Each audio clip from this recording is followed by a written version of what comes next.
嗨，大家好，我是坦平叔。今天是2025年3月20号。这一期咱们聊一聊预付式消费就是充卡。一说到充卡一说到预付式消费，大家就会想到卷款跑路，最后会想到有专门的机构来善后来处理，专门用来解决充卡跑路的事情。现在社会对这个现象比较关注，媒体报道也比较多，但是呢依然屡屡发生就在我们身边。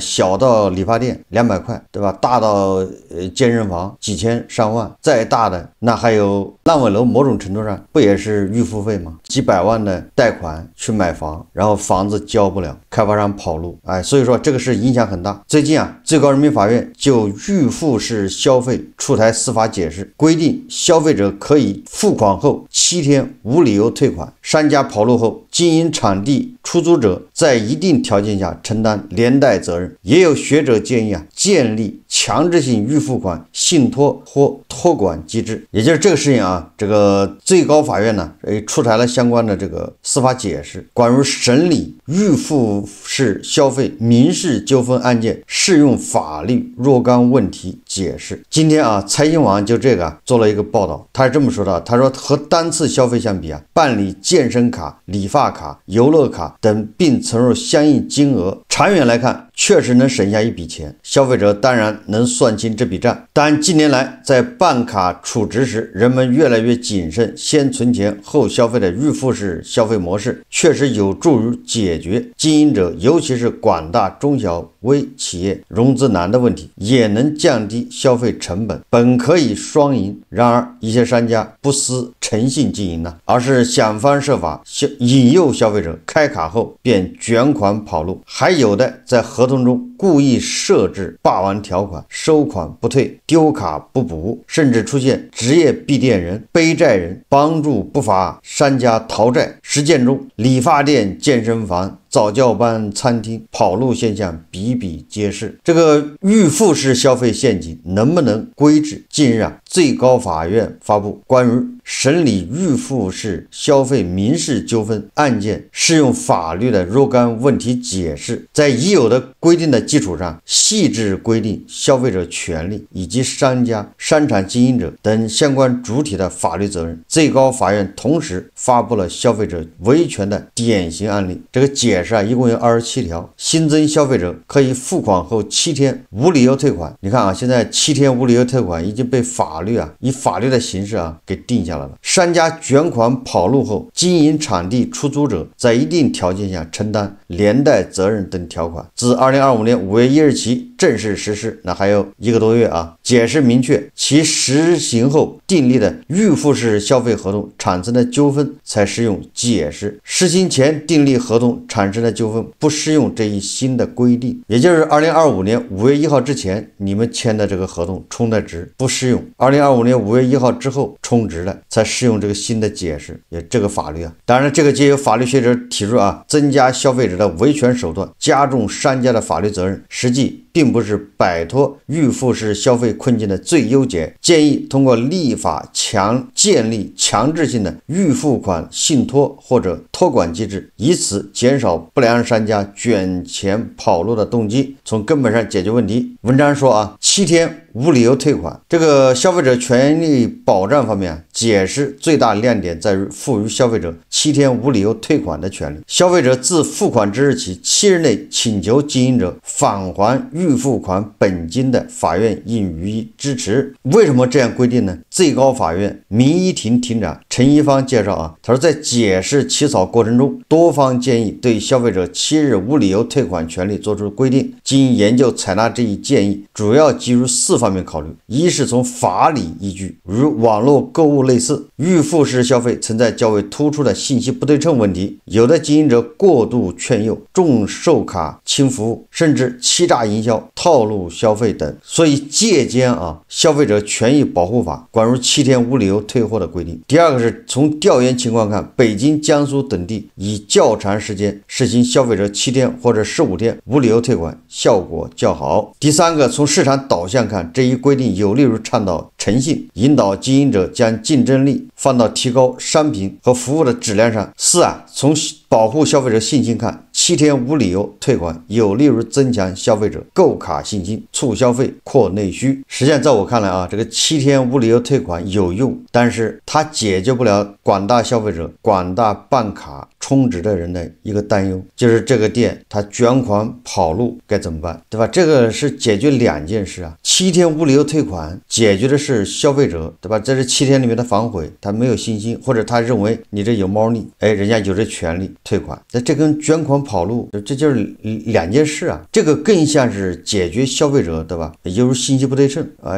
比如有的人啊，去理发店理个发，你本来就是30块钱剪个头的事，最后变成花了4000多或者8000，莫名其妙办了好多卡，这个可以，对吧？这个和卷款跑路另外一件事。但是啊，出台这么个规定啊，有人就担心了啊，7天无理由退款会不会造成消费者权利滥用？就是说消费者权益有没有保护还搞不清楚，又担心消费者滥用这个权利。显然啊，这个是担心的方向都错了。文章说啊，解决4大难题。他如果是遇到商家卷款跑路，消费者维权难上加难，可谓望而却步。据介绍，具体难题有4：责任主体认定难、退卡难、转卡难和举证难。对此啊，这个最高人民法院的这个司法解释啊，均有回应。第一个是针对追责主体认定难，一是明确借名发卡的行为责任。根据解释的第4条，经营者允许他人使用营业执照或者以其他方式允许他人使用名义与消费者订立预付式消费合同的，消费者有权依法向其追责。2是规定特殊经营中经营者承担责任的情形。解释的第5条规定啊，在事前同意、事后追认特殊经营合同有明确约定，消费者形成合理信赖以及特殊人存在过错的情况下，消费者有权向未逾期签订预付式消费合同特殊人或被特殊人追责。3是明确商场场地出租者的过错责任。他这个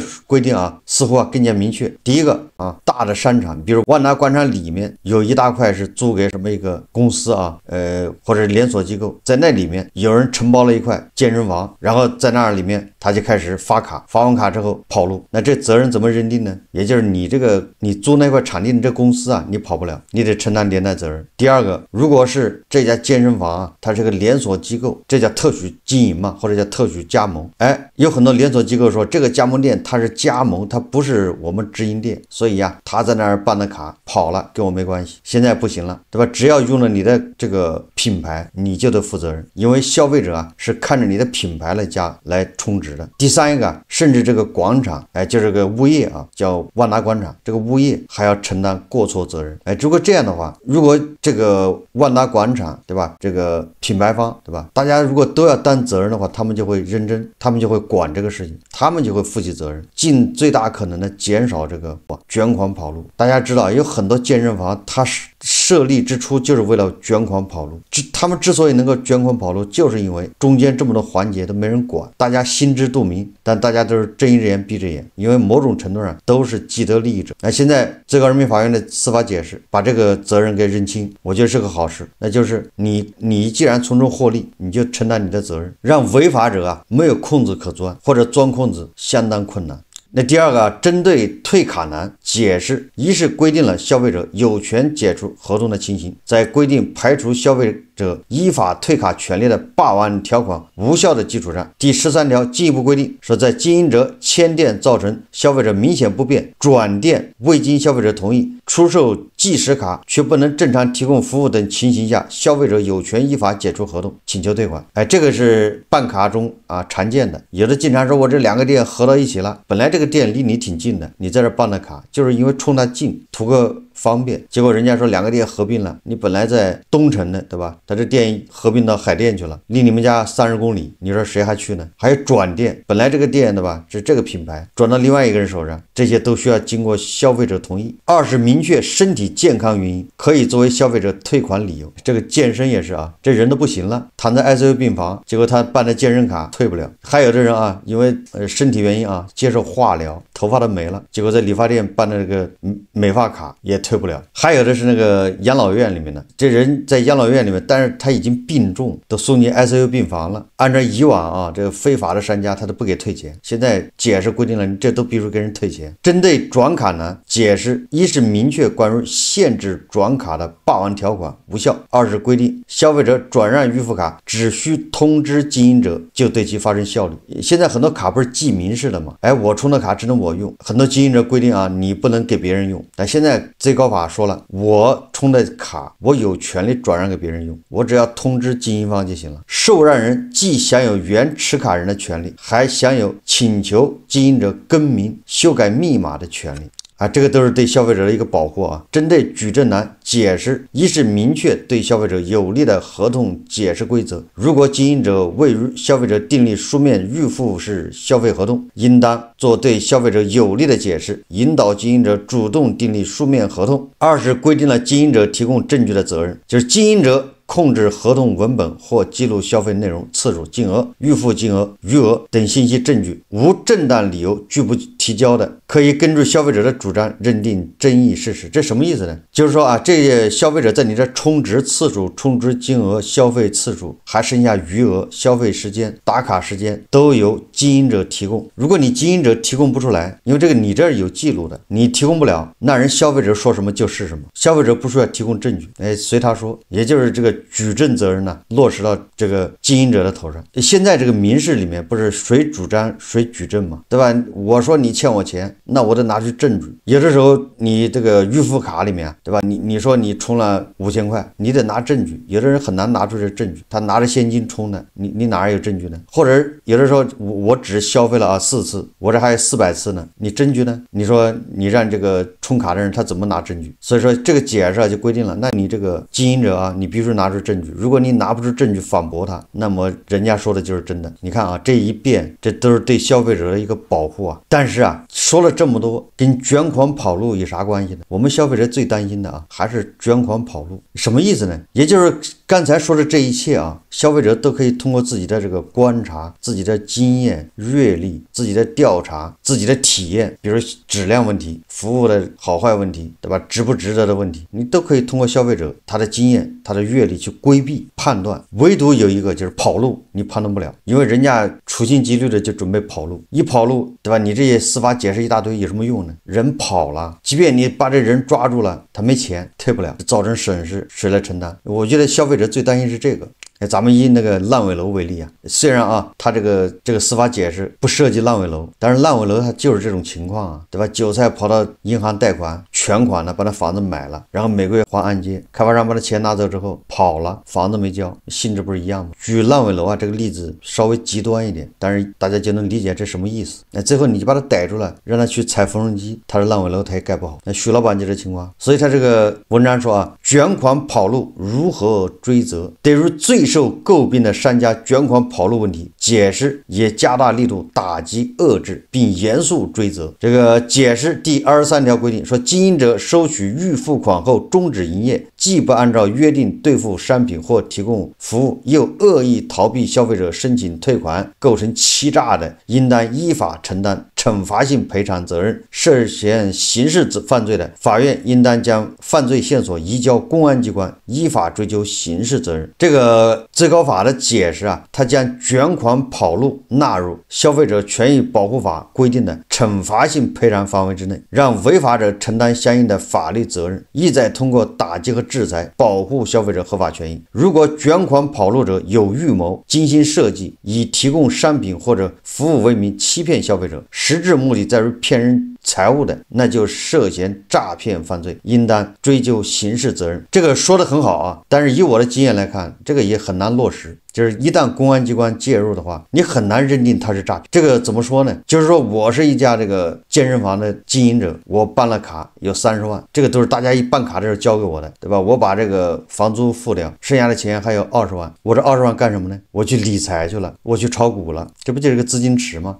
不停的有，我只要这个卡不停的有新新人来办卡，对吧？新人办卡这个钱够我单月支出，那我这20万永远不用动，对吧？那就是我的钱，我就去买股票，结果严重套牢，结果亏得稀里哗啦的，我钱亏掉了，然后后面经营不下去了，你说我是诈骗吗？我没有诈骗啊，后面房租付不起了，对吧？电费交不起，那些器材没办法维护，因为越往后面那办卡的人越少，对吧？就是庞氏骗局啊，进来的钱少，出去的钱多，难以为继，暴雷了，你说你怎么追究刑事责任？追究不了，只有那种说我把这个20万一拿跑了，钱转移了，然后人也跑了，那这个你算是诈骗。所以说在实际操作中啊，你这个都很难落实。如果说这些人真的有预谋的跑路卷款的话，他也可以把它设计成没有预谋，设计成是一场意外，是简单的经营不善破产。这个文章说啊，商家预付式经营行为发生在商场，商场业主在一定程度上为经营行为提供信用背书，很多消费者因为对商场的信任而选择了商家。对此解释还针对商家和商场的责任如何处理专门进行规定啊。刚才说的啊，就是你健身房在万达，那这个健身房跑了，你万达也得承担连带责任，这怎么承担呢？它这个解释里面还有详细规定。那有人就说了啊，你看这个关键的问题不就是预付费吗？刚才说了那个资金池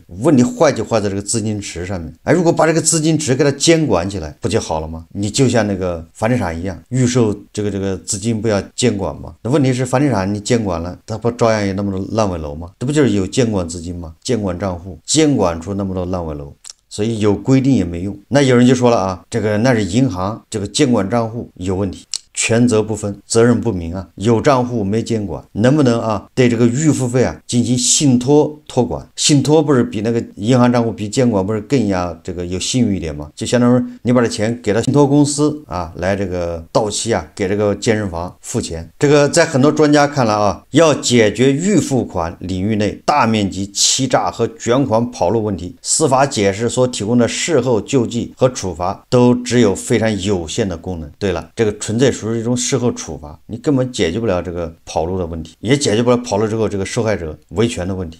但凡跑路了，他就没财产了，你就把人抓住，你把徐老板抓住了，烂尾楼的那些业主问题解决了吗？他解决不了啊。商人逐利本身无善恶可言，但一个不良制度会激发人性中的恶。这专家说啊，说的很有道理啊。沉淀于商家手中的大额预付款现金流，也就是所谓的资金池啊，非常有诱惑力，事后追责的风险对他们而言几乎可以忽略不计。预付款消费是一个好的模式，它鼓励人们合法挣钱，让坏人干坏事无利可图。在这种经营模式下，原本应由行业自治组织建立自律的预付款信托或托管制度，实现行业共同体自治。但现实情况是，事后民事追责费时费力，靠不住，行业自治不靠谱。此时政府应当着力提供预付款信托或托管制度。什么叫预付费信托和托管呢？这个齐鲁网报道啊，说2025年2月26日，2025年济南市民生实事项目之一济南预付宝正式上线，实现余额可查，随时可退，闭店过期自动退。济南预付宝平台由信托公司提供预付资金、财产保管、权益登记、执行监督等服务，预存资金在保险箱中存管。若商家有资金需求，可申请免息信用支付支持。实际上这就是预付费信托。消费者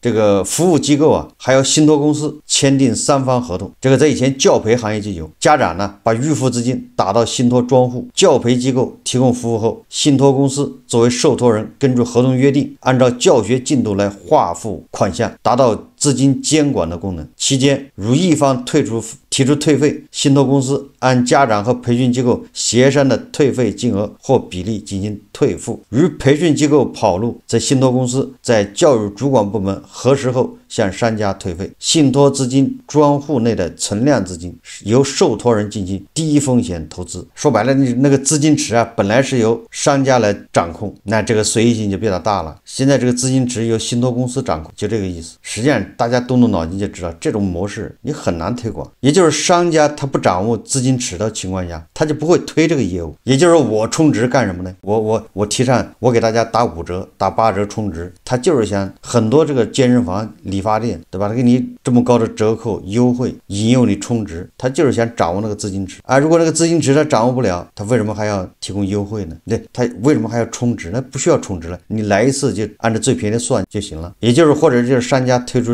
充值优惠这种动力，他就小得多，没有了这个动力。而且信托这很多人也不懂，这个金管局以前叫银监会早就规定了，信托对他的财产可没有刚性兑付已经取消了。那信托他拿这个钱去投资赔了也算你倒霉，他也去买股票一样的被套。所以你看你法律怎么完善，你采取什么样的措施，你都很难杜绝消费者的痛就是商家卷款跑路，事后维权困难，消费者的权益得不到保障。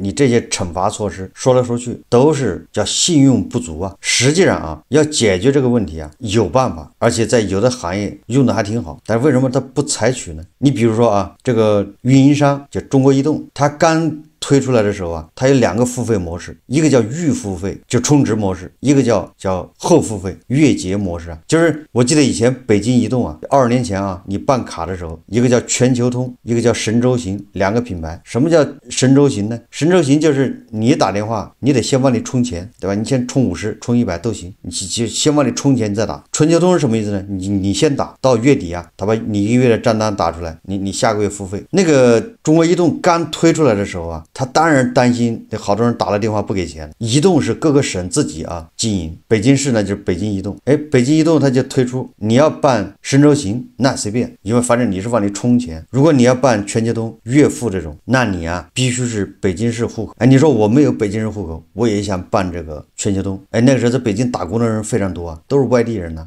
北京移动是不给你办的，你要欠个500、600或者1000块，你跑了，你说这种小额，你说移动上哪儿去起诉你呢？你说为了这1000块他追债多难吧？所以北京移动要求外地人，如果你要想办这个全球通这种后付费的，你必须有一个北京人做担保，就是北京市户口的给你担保。你跑了，这个北京市户口这人跑不了，他就这么干，这不效果好得很吗？对吧？如果你要办了个全球通的，你打电话，你欠费你不交，你说我这卡我不要了，反正你移动也找不着我，找着我也能怎么样？没关系，人移动找那个给你担保的那个人。你看这个模式特别适合针对那些额度不太大，但是又需要信用的人。所以说你比如说理发店，你像理发店这种的，你必须有2个当地人担保，这2个人最好还没有亲属关系，对吧？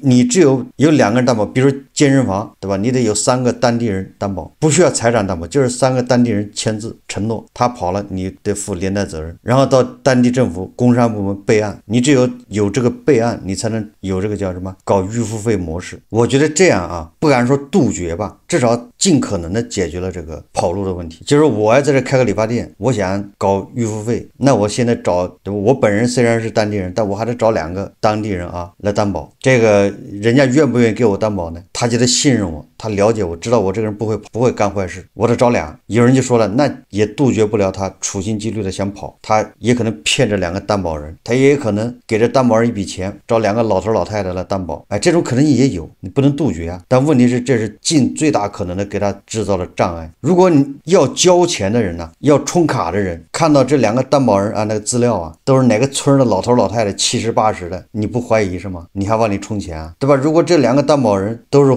城市户口，年纪不大，如果你能在网上一查他的诚信档案，对吧？或者是征信一看他是没问题，你自然会这个心中的疑虑就会打消很多，这个可信度就高得多。找2个本地人或者3个，就是这个根据你的这个充值的额度规模去约束，然后到当地的这个市场监管部门去备案。你取得了这个备案，你才有资质开展这个预付费充卡这个范围这个经营的权利。我觉得这是比较可行的一个办法你如果搞什么信托，那个既复杂而且也没什么用。这就是所谓的叫跑了和尚跑不了庙，对吧？你跑了，那还有2个人呢，他往哪儿跑？实际上像这种预付卡、预付费这种消费模式没问题，实际上应该可以提倡，大力提倡，因为帮助商家家锁定客户，对吧？让这个客户稳定的跟这个商家有关系，也有利于商家这个稳定持续发展经营啊。但问题现在就是这个风气已经坏了，很多人就一粒老鼠屎啊，害了一场道，很多人就是奔着去卷款跑路来设计。我刚才就说了，就是因为相关环节啊都缺乏诚信，不是一个人，是整个环节大家都心知肚明。商场知道这个健身房有问题不正常，但是你在我这付1个月租金，你在这干1个月，反正关我屁事，跑了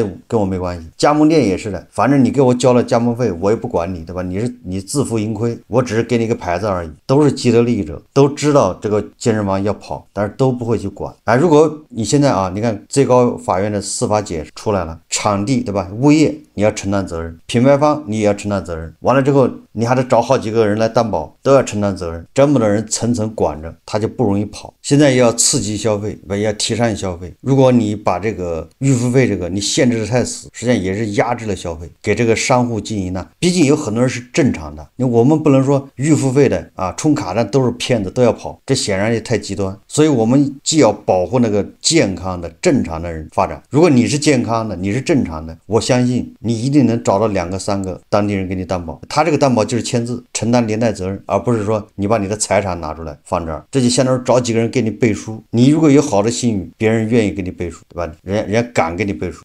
我刚才举例子，北京移动以前那很多外地人在北京要办这个纯接通，他不就找同事，对吧？找同学拿着身份证去给他一起办个手续啊就行了。总之啊，我们要采取切实可行的办法，既要管住这些违法犯罪，又不能打击这个商家的积极性，不能搞一刀切。好，这期节目我们就聊到这里，感谢大家收看。如果喜欢我的节目，欢迎订阅转发，也可以在下方留言评论，谢谢大家。